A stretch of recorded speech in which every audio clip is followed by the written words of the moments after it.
అందుకని యేసుప్రభు కూడా స్పష్టమని చెప్తున్నాడు, తండ్రి నేను మీరు ఏకమైనట్టుగా వీరును మేమును ఏకమై ఉండలాగా వీరు చేయు ప్రతి ప్రార్థన నువ్వు ఆలకించంతే. ఏకమైతే కనుక ఆ ప్రార్థన ఆలకించబడుతుంది. హల్లెలూయా. ఏకం చేసేదే పరిశుద్ధాత్మ, ఏకాత్మ. హల్లెలూయా. అదే వరము. ఆ వరం ఎవరిలో ఉందంటే పరిశుద్ధాత్మ ద్వారా గర్భంలోకి వచ్చింది. ఆ శరీరమే, ఆ గర్భము, ఆ ఆత్మే ఆ శరీరాన్ని 9 నెలలు పెంచింది, పోషించింది. హల్లెలూయా. ఇదే విషయం ప్రసంగిలో రాశాడు. గాలిని విత్తువాడు, గాలిని చూచు గాలిని కనిపెట్టువాడు విత్తడు అని, ఏ గాలి ఎక్కడి నుంచి వచ్చినో ఎవడికి తెలియను అని రాస్తూ చూలాలి గర్భంలో ఎముకలు ఏ విధముగా ఎదుగునో తెలియదు అన్నాడు. అంటే ప్రతి ఒక్కడు గాలిని చూసి, వాతావరణాన్ని చూసి, ఇప్పుడు మీ ప్రాంతంలో వరదలు వస్తున్నాయి అనుకోండి, ఇటుకలు అందరూ పనిచేస్తారు కదా. ఇక్కడ వరదలు వచ్చినప్పుడు మునిగిపోతుంటాయి, ఇటుకలు తీస్తారు కదా, ఆమలు కాలుస్తారు కదా అమ్మా.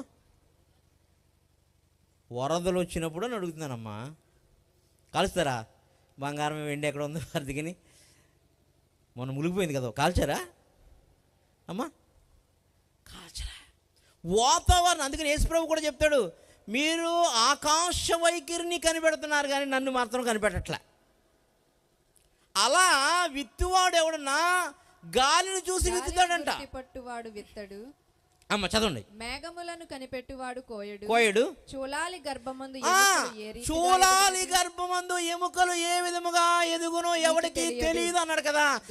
ఆగండి. అది ఏ చూలాలనుకుంటున్నారు? మన చూలాలు కాదు.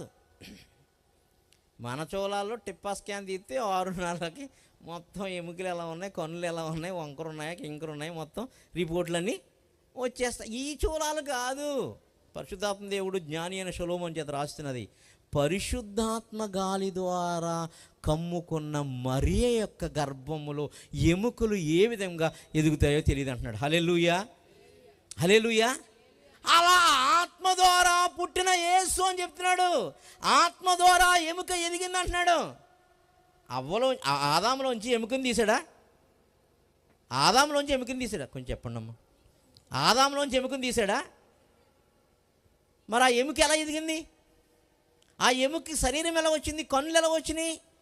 సేమ్ అదే పరిశుద్ధాత్మ ఆ ఎముకని ఆయనలోంచి తీసిన ఎముకకు శరీరాన్ని, నరాల్ని, ఎముకలను, చేతులు,